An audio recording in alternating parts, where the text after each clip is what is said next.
Good morning. Welcome to Duckett's Lane Elementary School. This is a very exciting day for a meeting of the minds where we can showcase some of the great things we're doing and some of the finest teaching and learning is going on right here at Duckett's Lane in Howard County. Before we begin, I'd like to thank Secretary Duncan and Dr. Lowry for joining us today. And I want to take a moment to introduce our fantastic Board of Education, starting with our board chairman, Dr. Janet Siddiqui. Board Vice Chair Ann DeLacy. Board Member Sandra French. Board Member Ellen Giles. Board Member Christine O'Connor. Board Member Bess Altwerger. And Board Member Cindy Valancourt. Again, on behalf of the Board of Education, I want to thank everybody for being here, and especially to our esteemed guests. And at this point, I would ask Dr. Lowry to bring some greetings. Good morning. I would also like to bring greetings to Congressman Sarbanes, who's here joining us this morning. Thank you for being here. And to thank Dr. Foos and the board and all of you. Howard County is one of the shining stars of this state, and when we talk nationally about the great work that's going on in the state of Maryland and how Maryland has sustained great work throughout the years, consistently sustainable improvement, it is because of leadership that you choose in your district and the very hard work of the teachers. So on behalf of the state and the students across the county, we really thank you for your leadership. Thank you, Dr. Foos. Thank you, board.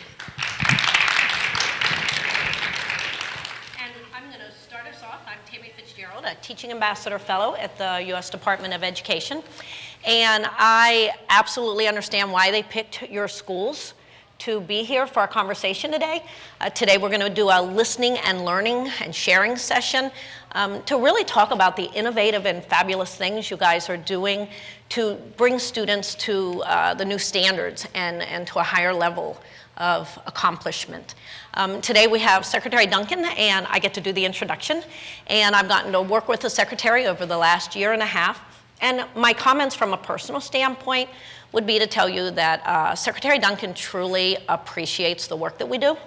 I'm very proud as a teacher to sit with you guys because you are going to be so amazing today, and he gets to hear that. And I'm also proud to be a part of the Department of Education. I would say that, you know, it's impressive that Secretary Duncan has visited 50 states and looked at the education, showing you that he really does look at this both at the local and the state level and the impacts across the country. And that I have seen his value in great teachers and great principals and the difference that they make in the education of a child.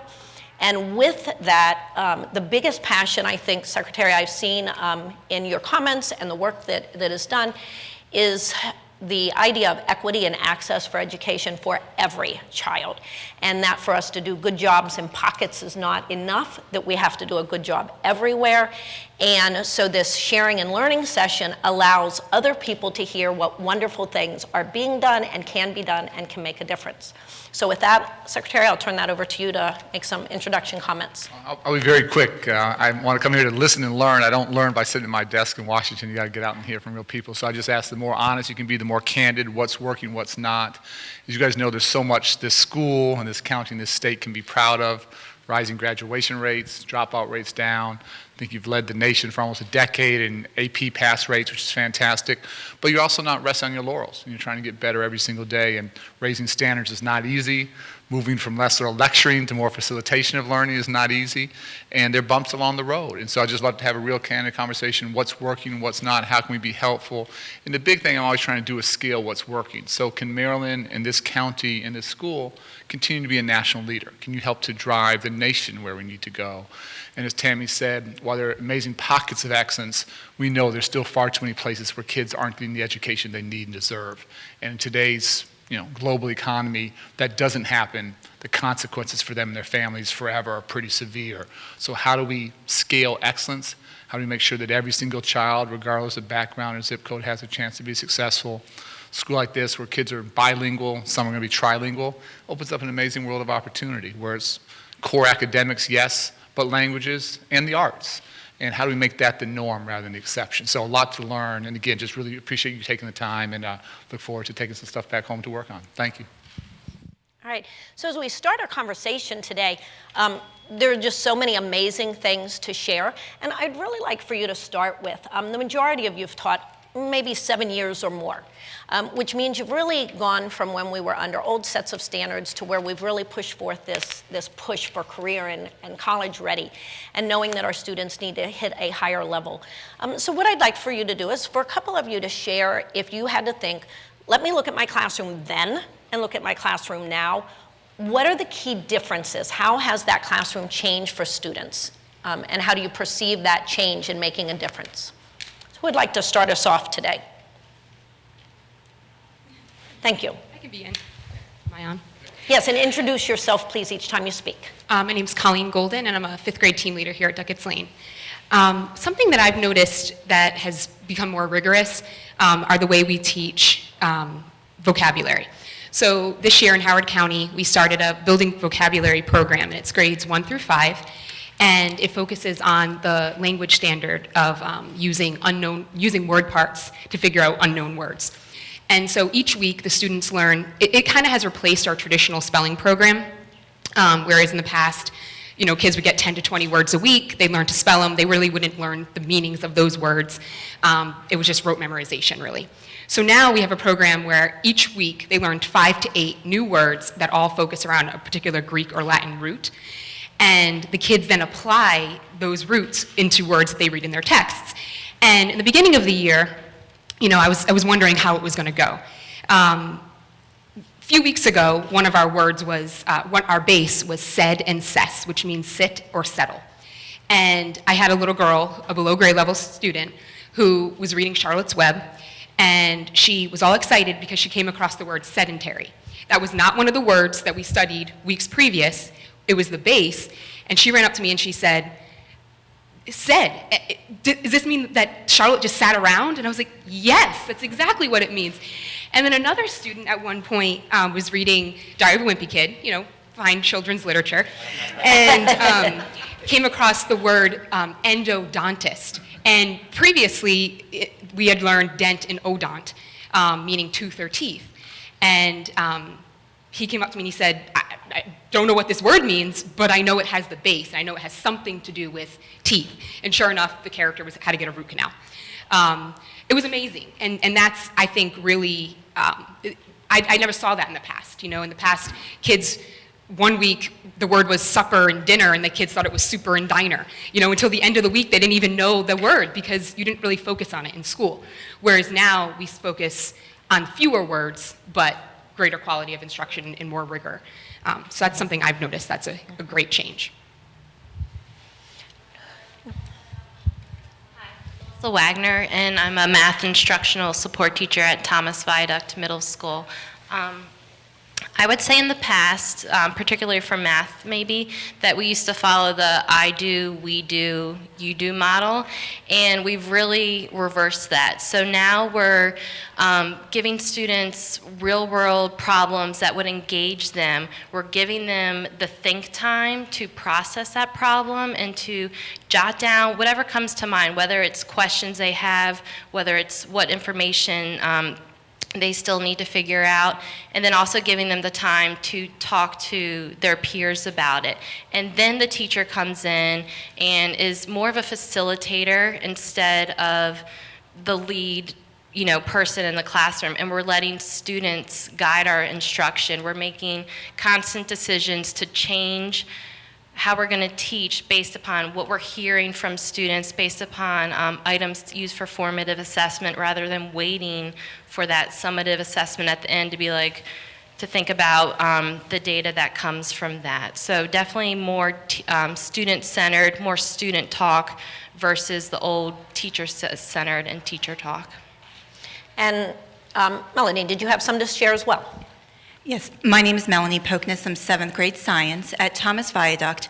This is my 15th year as a 7th grade science teacher, and it has changed dramatically what I'm doing in my classroom now compared to when I started in the year 2000.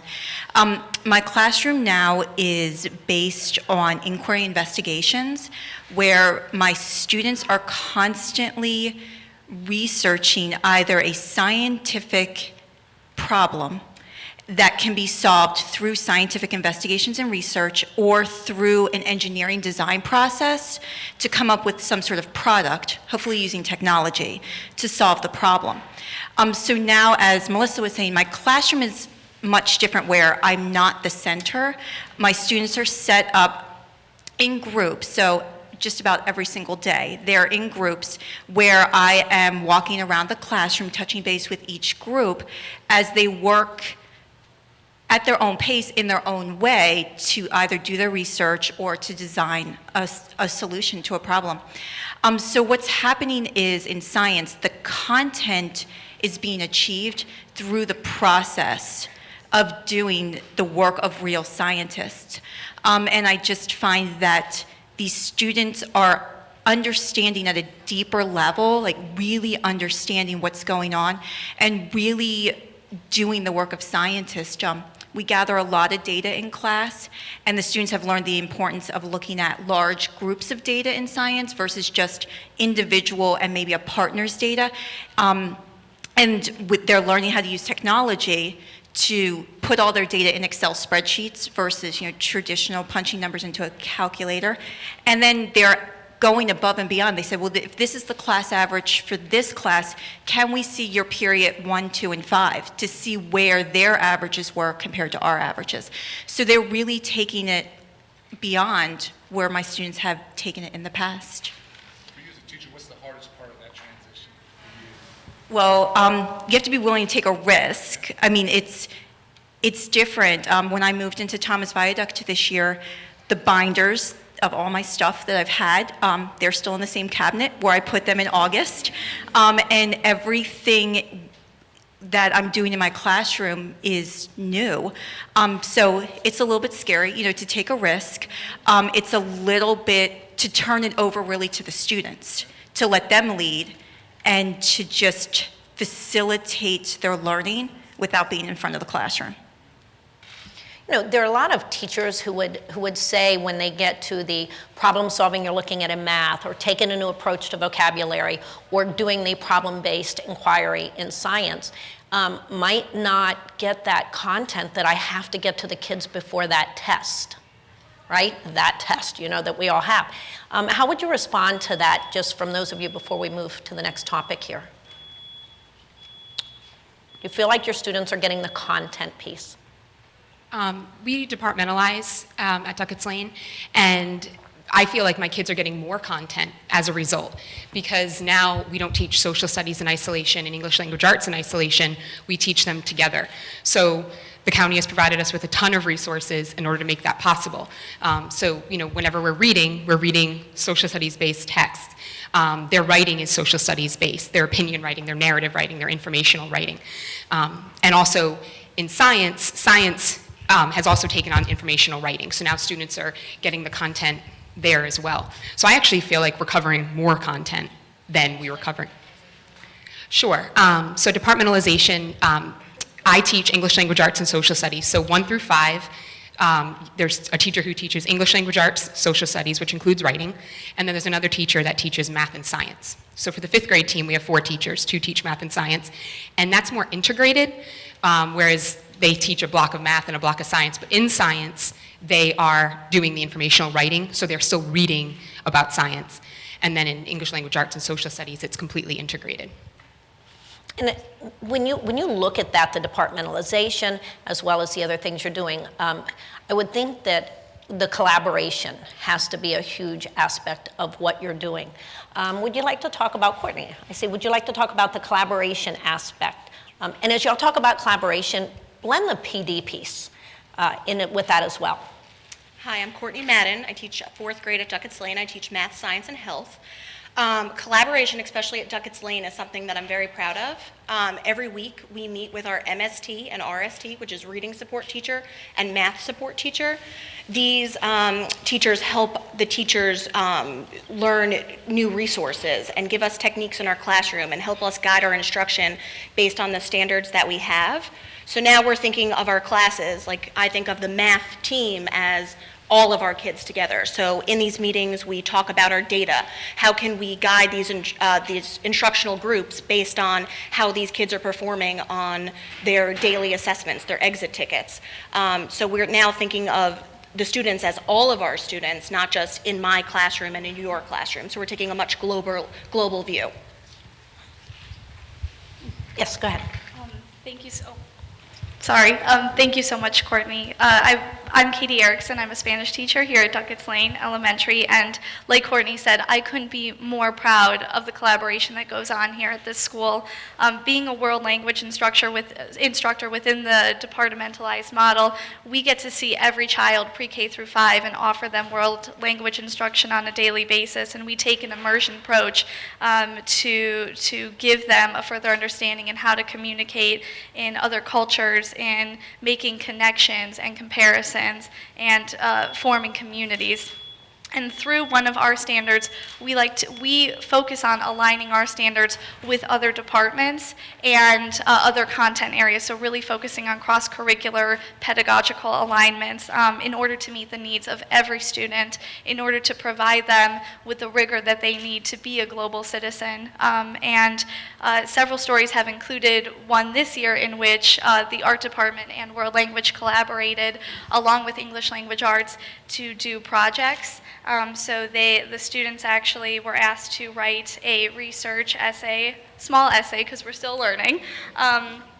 This is a grade 2 sample, and this would be a grade 5 sample in Spanish on a specific animal. And then they would utilize a clay medium in order to actually create the animal.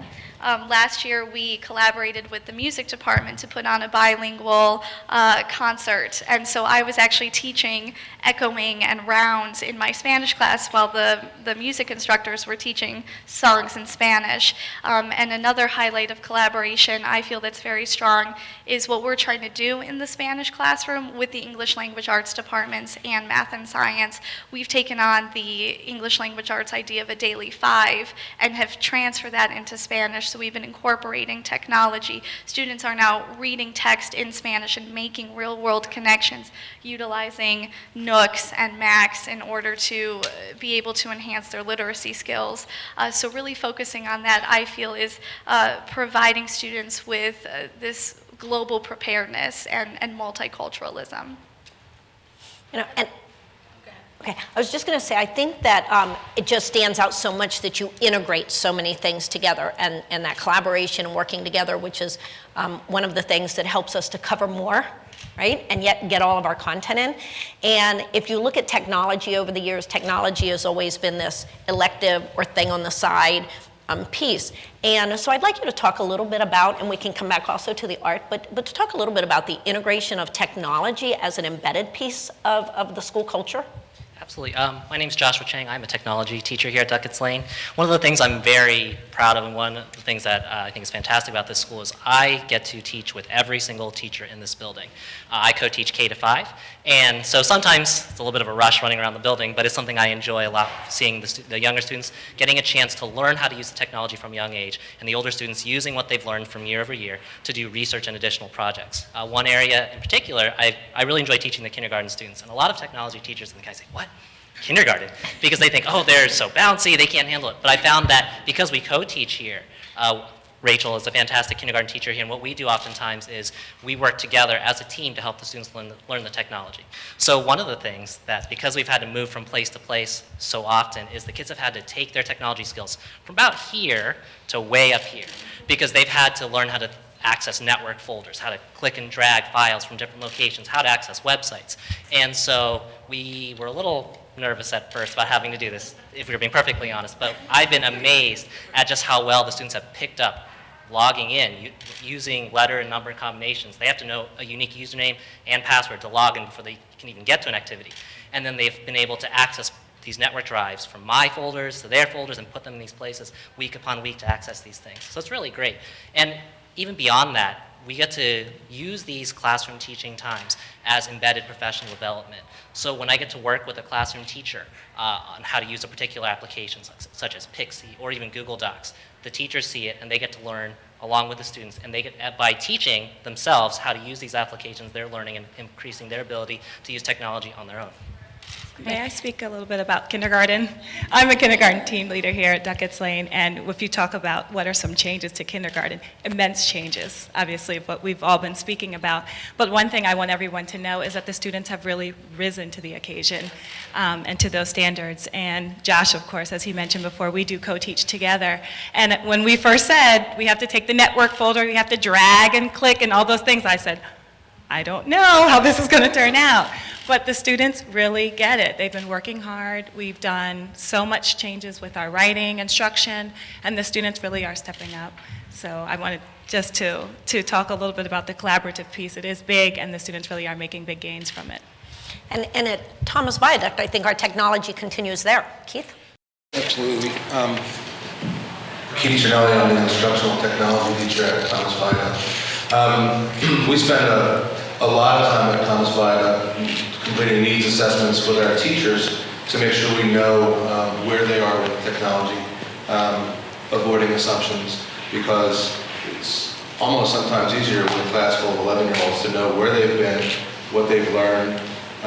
They're all the same age, whereas teachers are completely diverse, different ages, different backgrounds, and we can't overlook that, and we try not to at Thomas Viaduct. So we do spend a lot of time on making sure we have the pulse of our teachers and what their needs are before we go in and teach new things. It's really interesting to see the changes we talked about before, the difference in the classrooms from 10, 15 years ago, where we might have provided a closet with some book bags and pencils and note paper so that our students with less things at home could have something to come to school for. Technology has changed that landscape and those challenges a lot.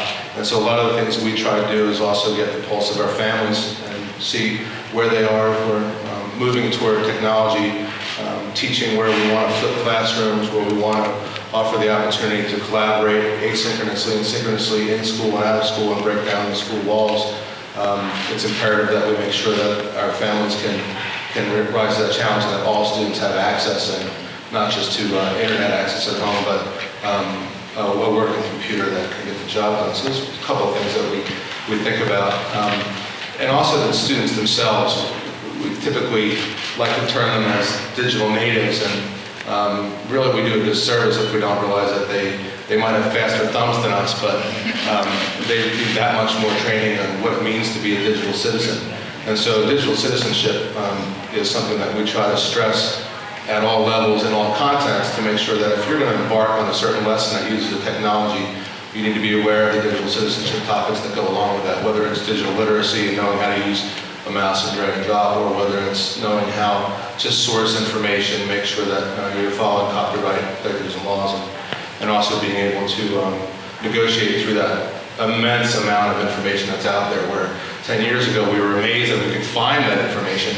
Now there's so much information, we have to make sure that we're actually looking at it and evaluating it correctly. And so those parts are all huge challenges when we move into a much more digital type of learning.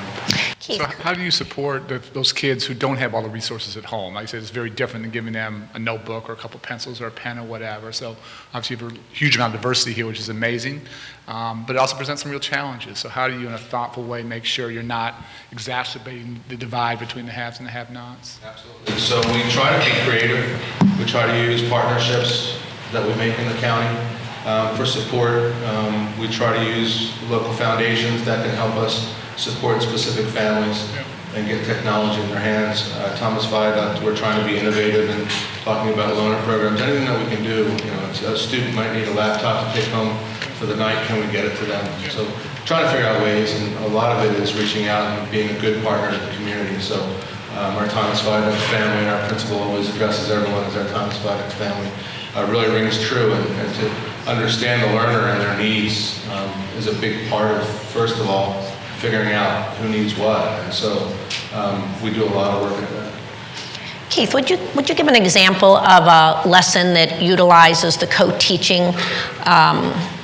of the technology with a classroom teacher for how that can look different? Sure.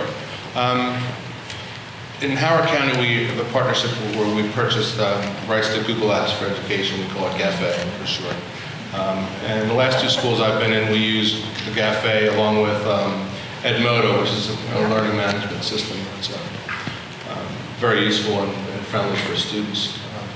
And so using those two technologies together, we're able to create an environment where not only is it easier for most students to collaborate, connect with each other, complete work, and turn it in, but it's also a lot easier for teachers on their side to gather that work, evaluate, give proper feedback, collaborate back with the student, and return a final grade. No longer is the excuse that the dog ate my flash drive, I've got Microsoft 2, you've got Microsoft 12. All those things go out the window when you work in the cloud, and so we really try to keep cloud-based opportunities there for our students because it makes it easier for everyone, no matter what you have at home or what type of device or platform you're using. We did one experiment where we had a digital debate topic, and it's a 7th grade social studies. I think in the 3rd quarter they focus on a real-world event that they need to evaluate. So I had this idea, well, fracking is a great topic, and it's in our backyard, and it's national, and let's see if we can do it. And so I kind of, my modus operandi is usually to walk down the hallway and go like this to the teacher, and you're next, and I kind of insert myself into the classroom and say, let's work on this together. And so usually that's how it begins. I've got an idea, you've got an idea, let me help you plan it, because teachers need the help to plan, they need the time to plan. You can have a great idea, but if you don't help them get started, usually it's tough. And so that's how the co-teaching kind of starts with my job.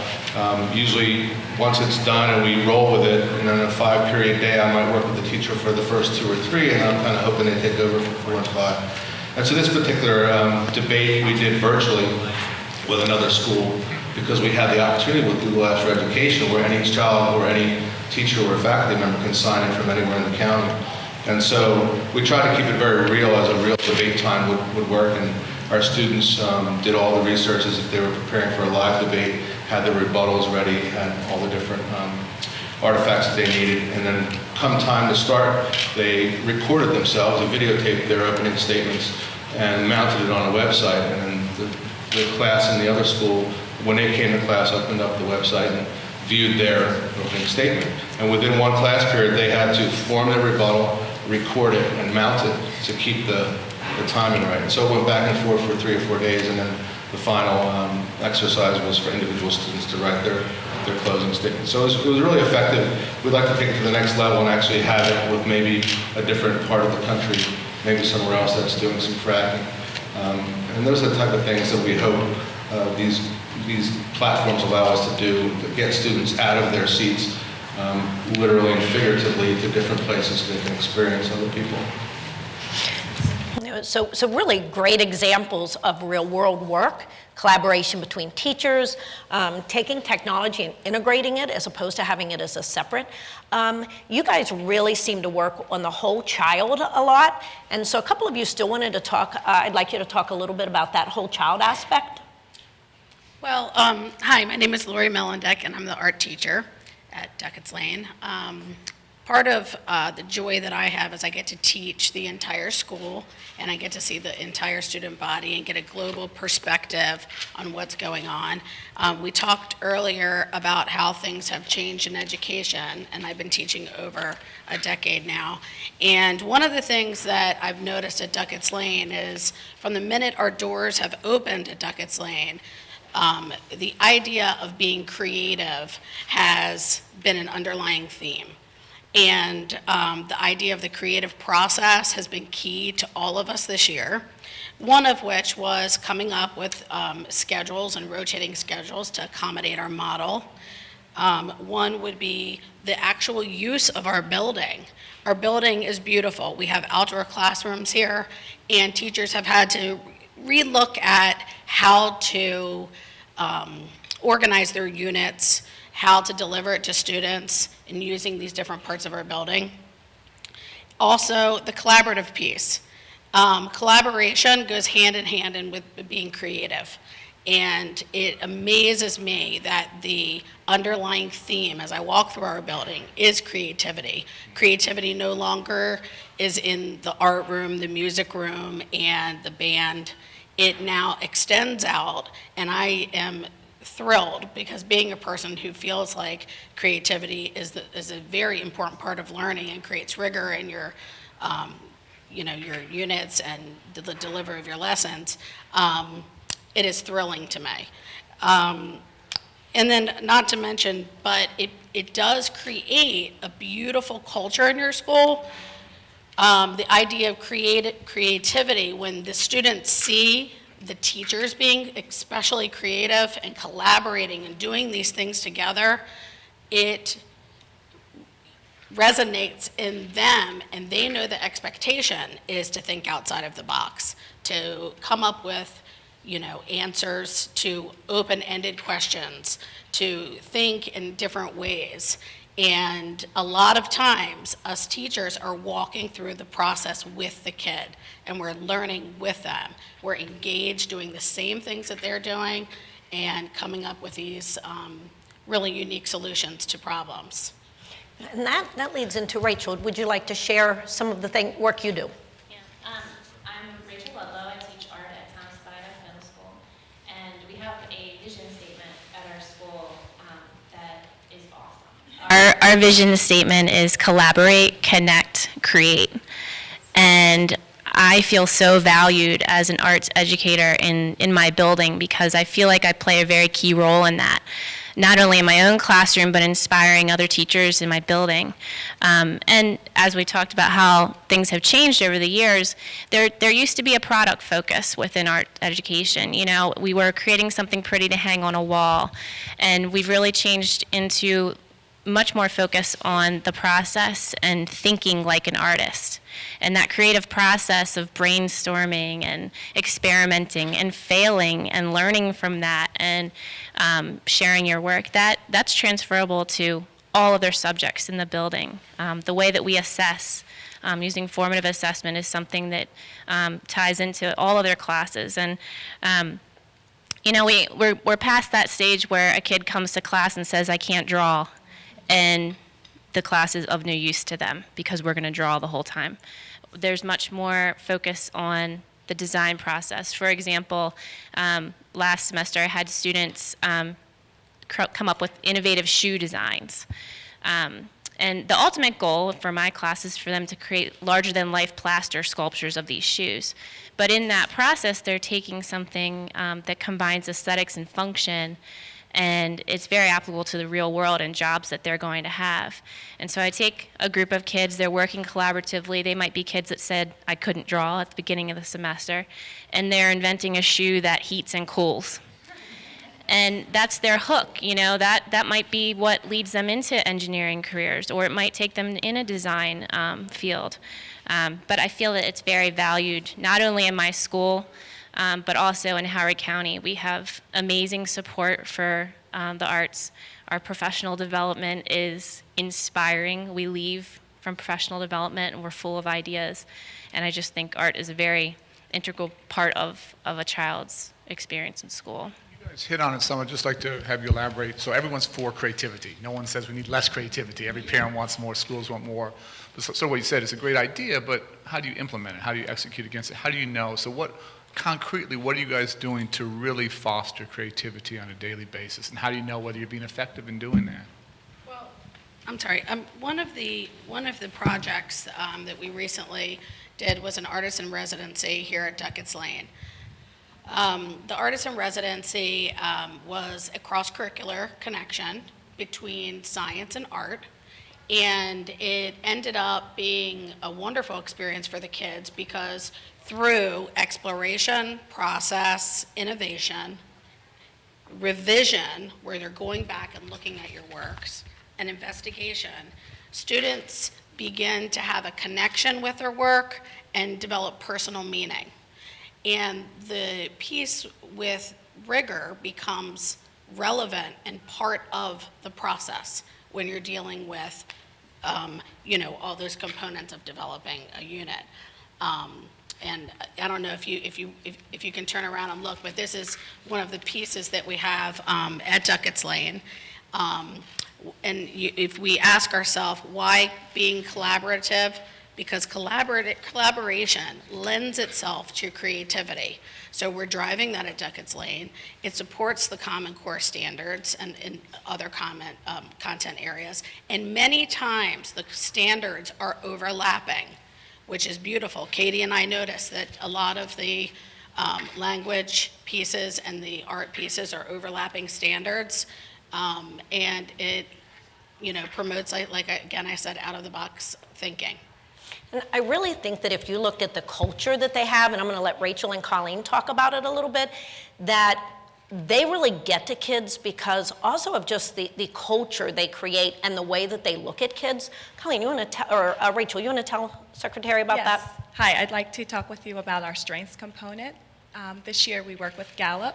We had a training in May with my principal and 2 other teachers, and we got to learn our 5 signature themes as teachers. So my themes are maximizer, communication, arranger, developer, and achiever. And I can use those strengths. So we kind of talked a little bit about what does that mean. First, we need to know ourselves, and then we talked about how can we use that to inform instruction. So we came back to our school and we provided some professional development for our staff. Our PE department put on a beautiful staff meeting where we used team building activities to use our strengths and talk about how we accomplished a task. We have coaching sessions provided by Gallup to help teachers talk about goal setting, and then we use that information. So with students, they have 3 Explorer themes, and this has been amazing in grades 4 and 5. They've had an opportunity to take the assessment and learn what strengths they bring to the table. I think it's a real shift in the mindset of teachers. Instead of saying what's wrong, we're going to focus on what's strong, right? And that's huge for kids because there are whole pockets of communities that never get to hear this is what you are doing right? This is a strength that you have. I'm sure Colleen can talk more about it, but we have done so much work around this at our school. It really is embedded in our culture. So someone asked me, how long does this take to teach? Is it a 20-minute lesson that you just get on a piece of paper? Absolutely not. This is a part of us, a part of our teaching. If I see, Mr. Duncan, wow, you really have this caring piece. How can we use that caring piece to inform our instruction? Oh, you're an achiever. Maybe you want to work toward your goals. Let's write down our task. So it really is a nice component. We've done some videos around it school-wide. We've done some PTA presentations so that the parents can take this back at home and say, let's have a conversation around the table. What's something that you did well today? There's just one more piece I wanted to, we have a 5 Grow Strong week for the students, and the first week is think about what I do best every day. So we have conversations with the students. What's something you do? We interviewed students all around the building, we interviewed staff members, and the students were able to say, I play the viola really well, or I'm working really hard on my math facts. That is such a powerful piece for students to own something. And for teachers, we're owning our strengths as well. So I can look at my teammates and really build a team around our strengths. That's that collaborative piece that we've been talking about. It really is something so different and something we're all passionate about. And if you look, and Colleen I think is going to talk about students, if you look at their name tag, Secretary Duncan, they have their strengths on their name tag. So I was reading them earlier, so I'd know the strengths that we had around. So it was just really cool. So as Rachel mentioned, the students take the Strengths Explorer assessment, and it's like 70 questions or so, and it's all about what do you like, what would you do in this particular situation, and at the end, it gives them their top 3 strengths, and it's almost eerie. The kids are like, how did they know? And they get really excited because now they realize there are things that they do well, and as Rachel said, some kids never ever hear that. I had a parent-teacher conference just last week, and I had the parent, and she came in, and I think she was just ready to kind of talk, before we would have conferences where we would talk, here's what your kid needs to do better at, right? They need to do better at reading, they need to work on reading fluency, they need to work on math facts, whatever it may be. But now, we focus the entire conference around what they do well, and I think, I hate to say the mom was speechless, that sounds a little dramatic, but at the end she was like, okay, wow, and you do know my kid, and one example of this is the mom came in and she said, I know, he's just a daydreamer. He's always daydreaming, always daydreaming. I said, well, it's funny you say that because he's a discoverer. And maybe next time he's daydreaming, ask him, what are you thinking about? Instead of saying, oh, you're a daydreamer, what are you thinking about? He never does his homework. I never can get him to do his homework. And I said, yeah, it's true. I haven't seen much homework this quarter. But one of his other strengths is achiever. So tell him achievers do their homework. Just frame it differently. Instead of constantly pointing out the negative, just point out the positive. And that mom left, and if all she did after that meeting was go home and say, what are you thinking about? And achievers do their homework, I feel like we made some sort of progress there, because instead of her saying, you're lazy and you don't, and you're always daydreaming, she's just changing the way she's talking to her child. So at this point, there's 3 phases of Gallup with students, and it's name it, claim it, and aim it. The kids can all name their strengths at this point. They're all claiming their strengths and hearing it every day, like, I know you did that because you're dependable. I know you did that because you have confidence. And it's these 10 strengths. We want them to have all 10, because the most successful people have all 10 of these strengths. But we focus on the top 3. But just hearing that language, like, you're an achiever, you're confident, you have presence. The kid that's the class clown, he's not a class clown, he has presence. And some, it's hard to kind of shift your thinking that way, but if teachers shift their thinking and parents shift their thinking, kids are just going to just feel more engaged and positive about their lives. And I wanted to add in about the survey that we take, the QTEL survey. So we've had an opportunity, staff members take a survey to talk about their hope, engagement, and well-being, and the students also took that. And at Duckett's Lane, we looked at the data, and we noticed that the students had high engagement, 79% engaged. And that speaks to the lessons that we provided for the students. But we wanted to really beef up that hope portion, and so that's when we started talking about, what do you want to be when you get older? It starts getting them in the mindset to think about the future.